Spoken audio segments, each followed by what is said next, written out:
From hatred to honor, she never expected to respect a human.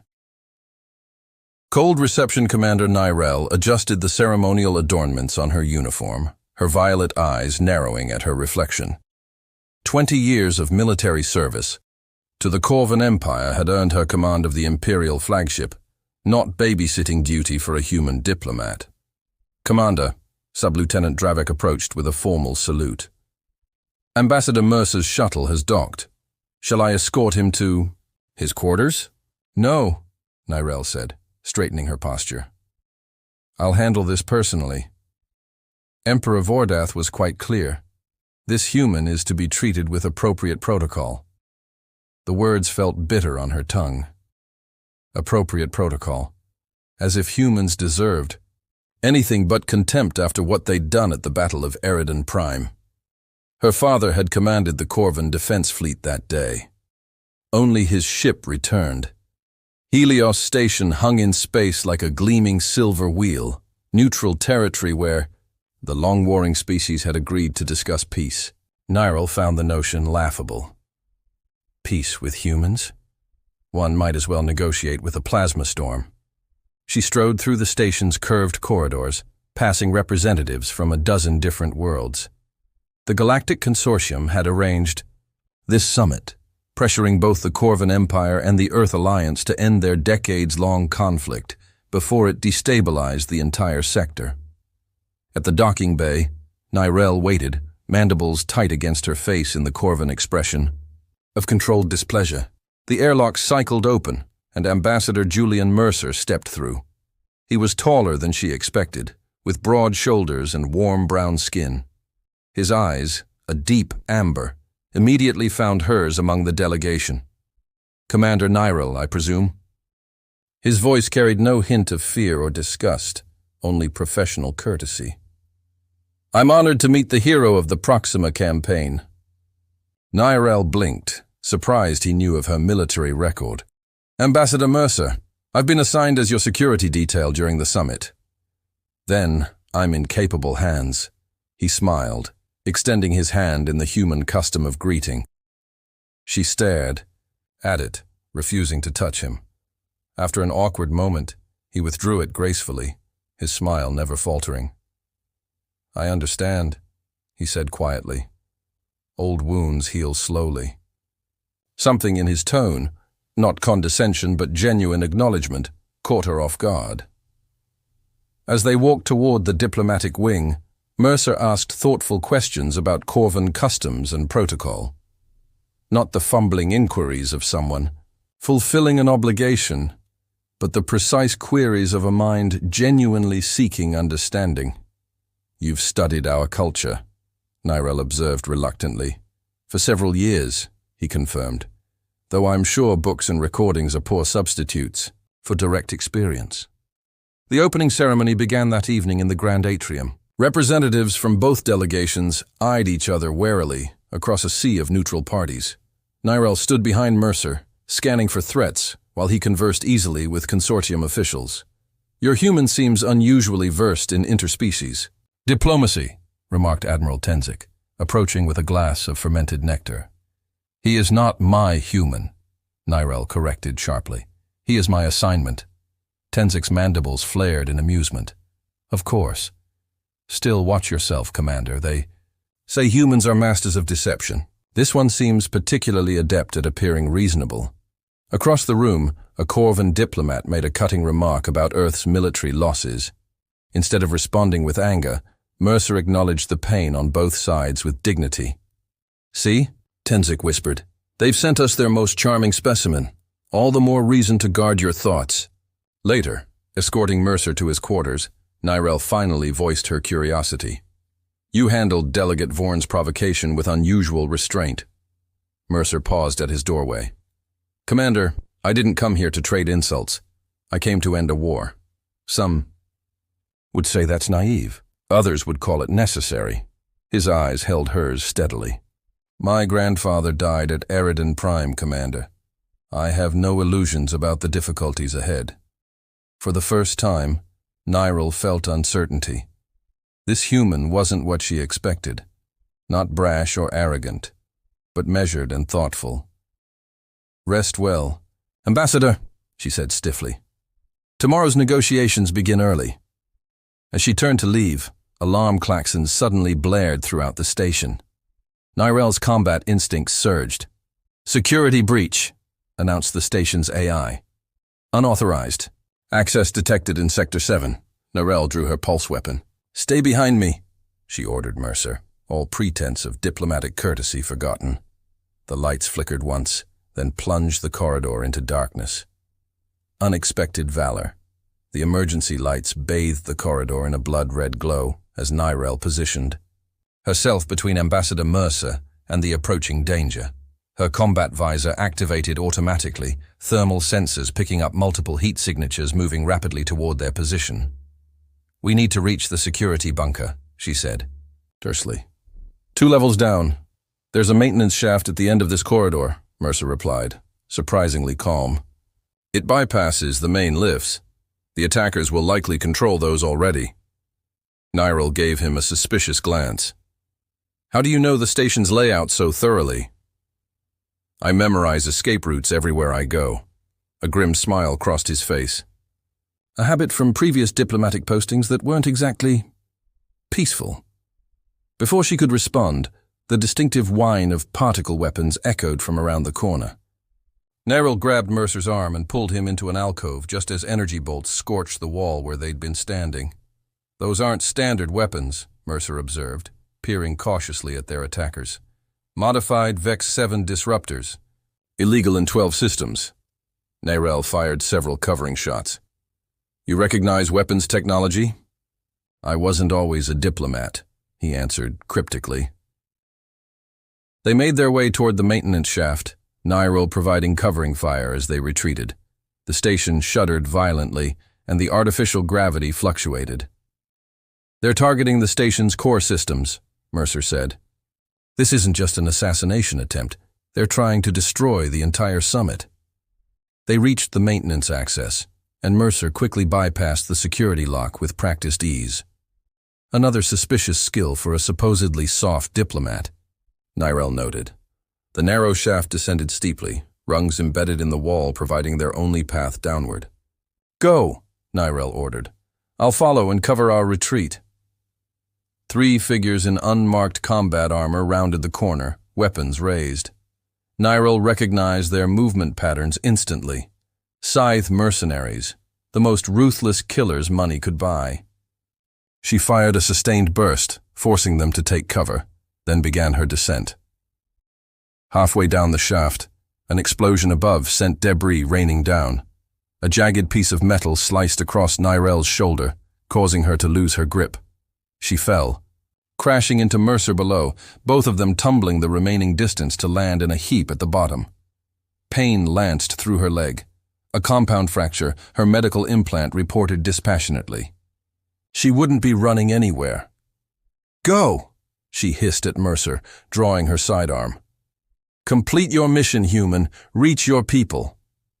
Instead of fleeing, Mercer tore strips from his formal diplomatic jacket, quickly fashioning a pressure bandage for her wound. My mission is peace, Commander. That includes not abandoning allies. I am not your ally, she spat, even as he worked to stabilize her injury. Today you are, he replied simply. The sound of pursuers echoed down the shaft. Mercer helped Nirel to her feet, supporting her weight as they moved through the maintenance tunnels. Her tactical training screamed that he was slowing himself down, compromising his own survival chances. It made no sense. They reached a small hangar bay used for station maintenance vessels. Alarms still blared throughout the station, and emergency protocols had unlocked the vessels for evacuation. We need to get off this station, Mercer said, helping her toward a small scout ship. Whoever orchestrated this attack doesn't want these peace talks to succeed. Both our governments have hardliners opposed to peace, Nirel acknowledged through gritted teeth. The pain was becoming difficult to manage, even with her enhanced Corvan physiology. They barely made it into the scout ship before another explosion rocked the station. Mercer took the pilot's controls with surprising confidence, executing a rapid launch sequence. The small craft shot from the hangar just as flames engulfed the bay behind them. "You fly like a military pilot," Nyrel observed. "Fighting to remain conscious. Earth Defense Force, before I joined the diplomatic corps," he admitted, deftly navigating through debris as the station began to break apart behind them. "I thought knowing both sides of war might help me better work for peace." A pursuing craft. Locked weapons on their position. Mercer executed a series of evasive maneuvers that would have impressed even Nyrel's flight instructors at the Imperial Academy. "We can't outrun them," he said grimly. "The nearest safe haven is Teros." "The moon?" Nyrel's mandibles clicked in alarm. "It's a wasteland. It's also the only place within range where we might lose them in the magnetic storms." Their pursuer fired, clipping their engine. The small craft spiraled toward the desolate moon's surface, atmospheric entry flames engulfing the viewports. "Brace for impact," Mercer shouted, wrestling with the controls. Beneath the surface, Nyrel awoke to the sound of crackling flames. Her vision cleared slowly, revealing a small fire within a shallow cave. Outside, Terrace's toxic atmosphere swirled in ominous green-tinged clouds. Her leg had been properly splinted, the wound cleaned and sealed with medical foam from the ship's emergency kit. Ambassador Mercer sat at the cave entrance, a makeshift perimeter scanner cobbled together from salvaged ship parts beside him. He'd removed his formal jacket, now wearing only a simple black undertunic that revealed unexpected muscle definition for a diplomat. "You should have left me," Nyrel said, her voice raspy. Mercer turned, relief evident in his expression. "You're awake. Good. I was beginning to worry." "Why save an enemy?" she pressed, struggling to understand his actions. "Is that what we are?" He moved to check her bandages. "Enemies? Or just people caught on opposite sides of a conflict neither of us started?" Nyrel flinched away from his touch. "The human fleet destroyed my father's ship at Eridan Prime. I watched the battle recordings. There were no survivors." Something shifted in Mercer's eyes, not defensiveness, but a deep sadness. "The official records aren't always complete." He sat back, respecting her space. "I was a junior tactical officer during that battle. Your father, Admiral Kresh, ordered his damaged vessel to ram our command ship after your fleet was defeated." "A warrior's death," Nyrel said proudly. "Perhaps. But before impact, he jettisoned 3 escape pods. We recovered them. 17. Corvan crew members survived. We returned them in a prisoner exchange 6 months later." Nyrel's mandibles trembled. "That's impossible. Our government reported all hands lost. Governments sometimes find martyrs more useful than survivors." Mercer's voice carried no accusation, only a weary knowledge. "Especially when those survivors might contradict the official narrative." The implications staggered her. Had her hatred been built on lies? She pushed the unsettling thought aside. "We need to find better shelter," she said, changing the subject. "Teros's magnetic storms will intensify by nightfall. There's an abandoned mining outpost about 3 kilometers north," Mercer replied. "I spotted it during our descent. If you can walk with support, we should reach it before the storms hit." The journey across Teros's barren landscape was arduous. Crystalline formations erupted from the ground like jagged teeth, while sulfurous geysers periodically burst from hidden vents. Mercer supported Nyrel without complaint, his endurance surprising for a human. "You mentioned you weren't always a diplomat," Nyrel said as they paused to rest. "What made you change paths?" Mercer was silent for a long moment. "I commanded a strike team tasked with infiltrating a Corvan research facility. Intelligence said it was developing biological weapons." His expression darkened. "It was actually a civilian medical research station. 17 scientists and their families died before we realized our mistake."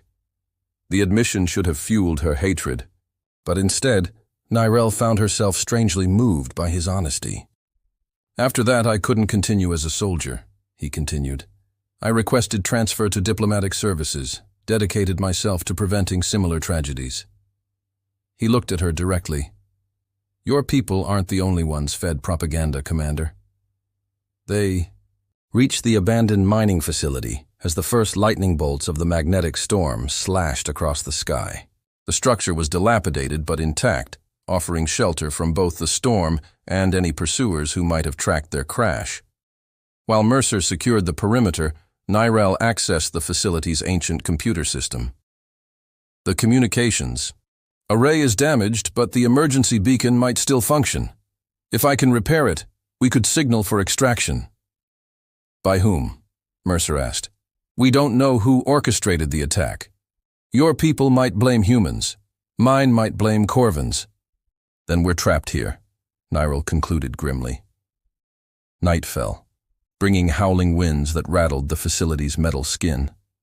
They sat in the control room, the glow of emergency lighting casting long shadows.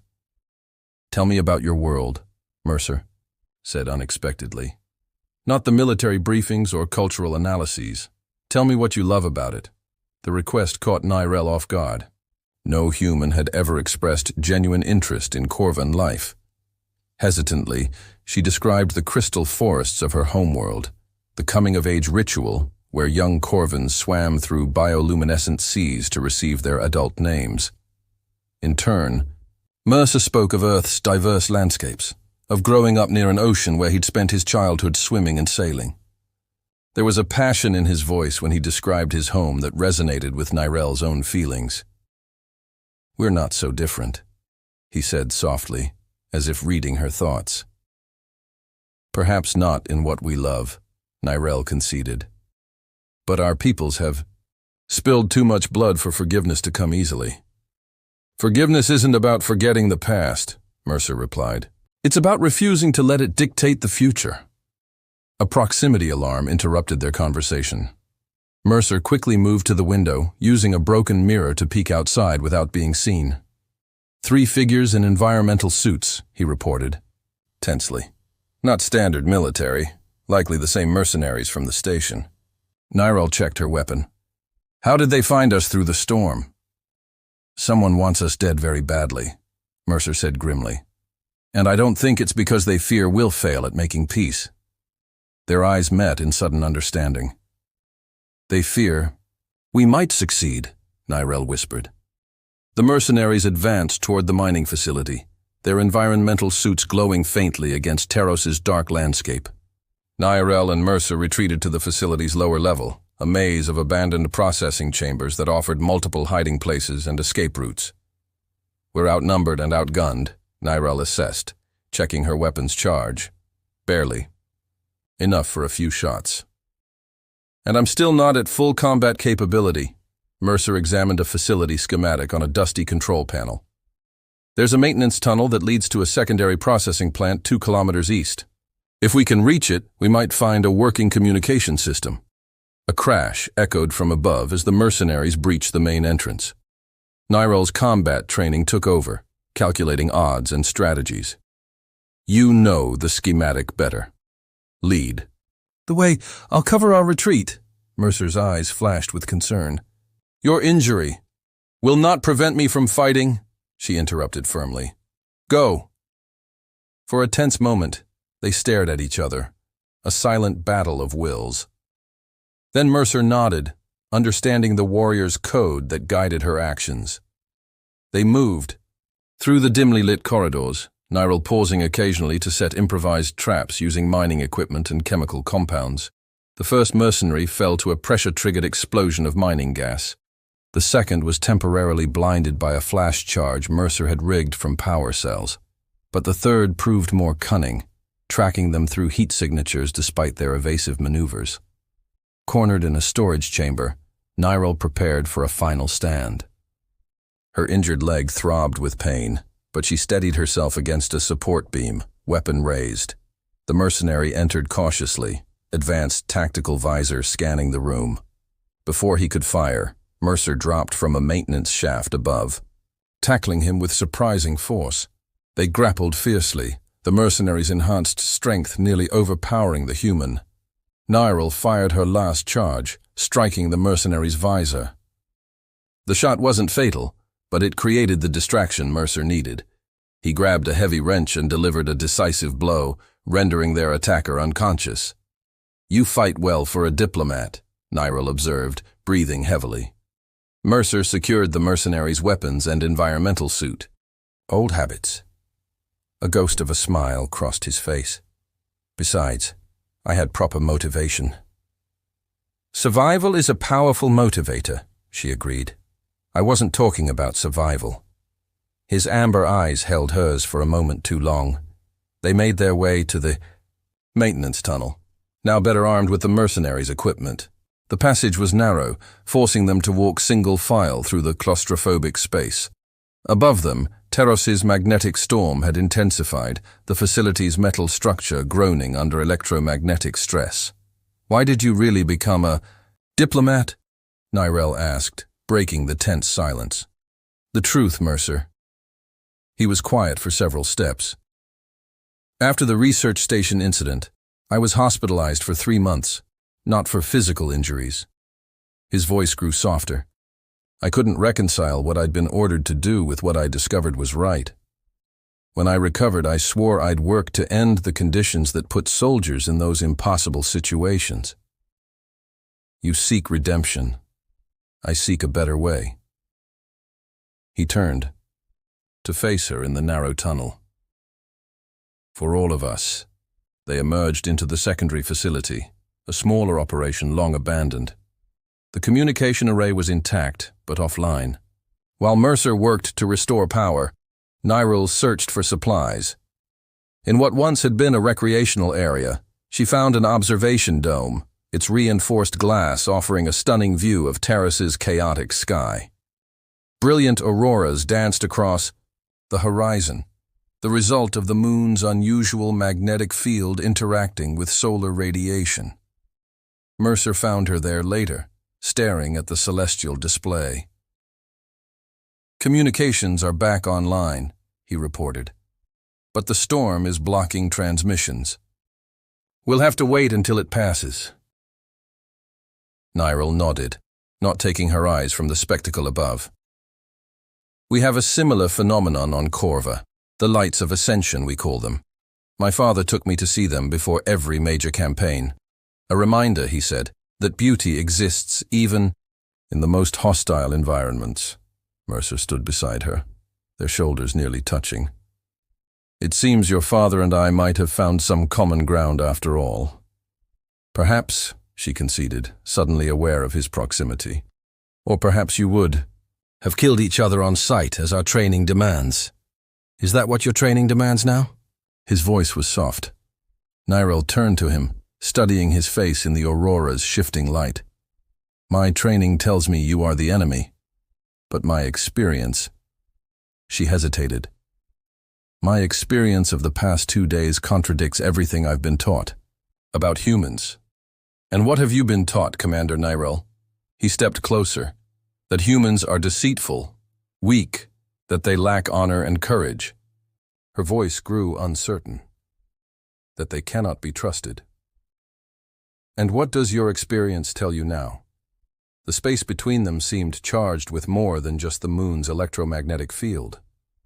Nyrel's hand moved of its own accord, her fingers lightly touching his cheek, exploring the alien texture of his skin. "That I was wrong," she whispered. The kiss happened so naturally that Nyrel couldn't later recall who had initiated it. His lips were softer than she expected, yet the press of his body against hers was firm, insistent. Her arms encircled him, pulling him closer as years of hatred dissolved in the heat of unexpected desire. When they finally separated, both breathing heavily, the aurora's light painted their faces in ethereal colors. "The political implications of this are problematic," Nyrel said, her voice husky. Mercer laughed softly. "Always the tactical thinker." A sharp beep from the communication console interrupted the moment. Mercer's expression turned serious as he checked the incoming signal. "It's an encoded transmission," he said. "Military grade, and it's not coming from either of our governments." Nirel joined him at the console, her tactical focus returning. Can you decrypt it? Already working. On it. His fingers moved swiftly across the controls. There. It's a communication between the mercenary leader and their employer. The message materialized on screen, and both of them stared in shock at its contents. This is worse than we imagined, Nirel whispered. Much worse. 2 worlds. 1. Hart, the journey back to Helios Station was fraught with danger. Using the mercenary ship they'd commandeered, Nirel and Mercer navigated through debris fields and patrol zones, evading detection from both Corvan and Earth forces. The encrypted message they'd intercepted revealed a conspiracy that threatened not just the peace talks, but the existence of both their species. The consortium, Mercer said grimly as they approached the damaged but still functioning space station. Playing both sides against each other. Nirel nodded, her hand steady on the ship's controls. A third party benefits most from continued conflict. While we exhaust our resources fighting each other, they expand their influence. The mercenaries were consortium special operations, disguised to look like independent actors. Mercer checked their weapons. The irony of a diplomat preparing for battle wasn't lost on him.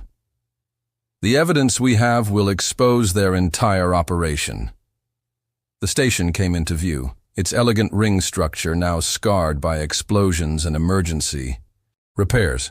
Security had been dramatically increased. Ships from both Earth and the Corvan Empire patrolled its perimeter, weapons primed and ready. They'll shoot first and verify identities later, Nirel observed. We need a way to approach without being destroyed. Mercer studied the patrol patterns. There's a maintenance dock on the station's underside. Service vessels use it. Minimal security scanning. And how do we appear to be a service vessel? He smiled. By broadcasting the correct identification codes. From his tunic, he withdrew a small data chip.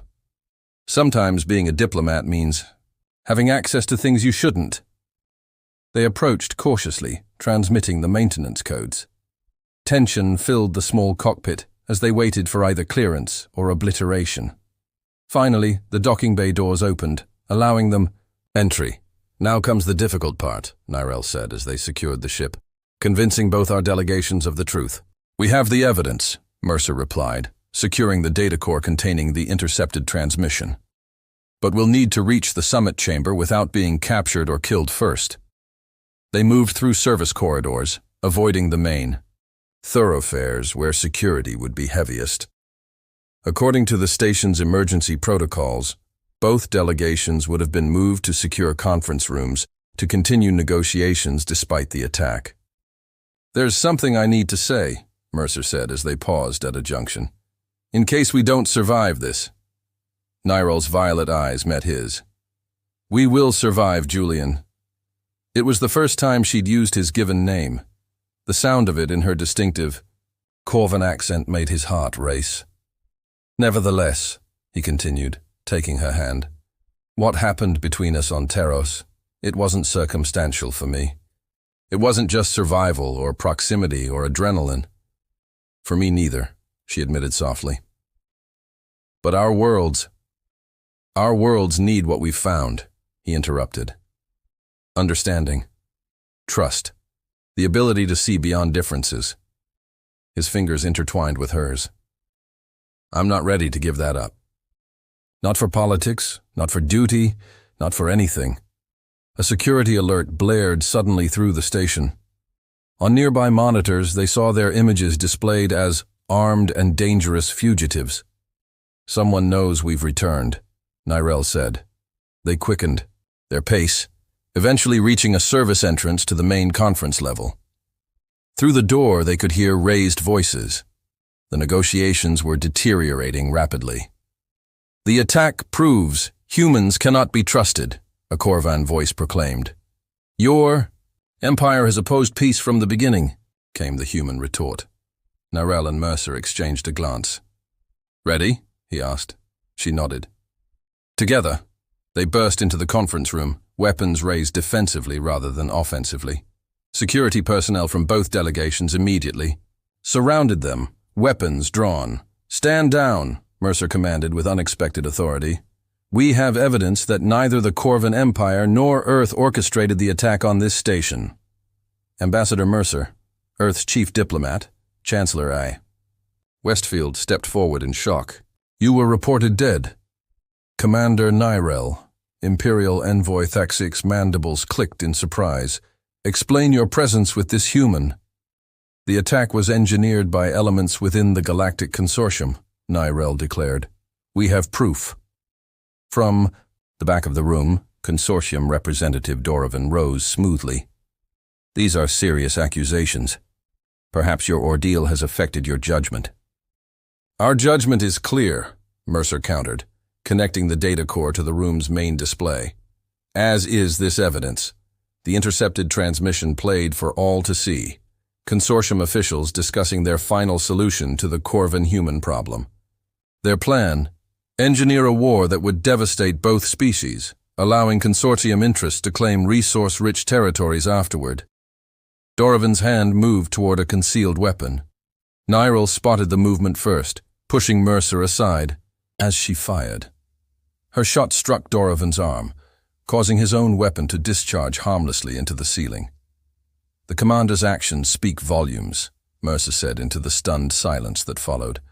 A Corvan warrior risking her life to save. A human diplomat. If that's possible, what else might we achieve together? Security detained Dorovan and his associates, while both delegations reviewed the evidence in tense silence. Finally, Chancellor Westfield spoke. It seems we have been manipulated by a common enemy. Indeed, Envoy Thaxik agreed reluctantly. Though, this does not erase the blood spilled between our peoples. No, Nyrel stepped forward, but it gives us reason to ensure no more is needlessly shed. Hours later, after extensive debriefing and medical treatment, Nyrel found herself alone on an observation deck, watching as ships from both fleets maneuvered in a coordinated defense pattern around the station, the first joint operation in decades. Mercer joined her, standing close. The preliminary peace accord was signed an hour ago. Not a comprehensive treaty, but a beginning. And what of us? Nyrel asked quietly. I am still Corvan. You are still human. He smiled, taking her hand. We are also something new. Something neither of our worlds has seen before. His amber eyes held a challenge. Unless you're afraid of making history, Commander. I fear nothing, she replied, her mandibles forming the Corvan expression of affection. Especially not a future with you in it. Above them, Earth and Corva were distant points of light in the vastness of space, separate worlds now connected by an unexpected bond between two former enemies who had discovered that the greatest act of courage was not to die in battle, but to live for peace. Two worlds, Mercer said, drawing her close. One heart, Nyrel finished, as their lips met beneath the stars.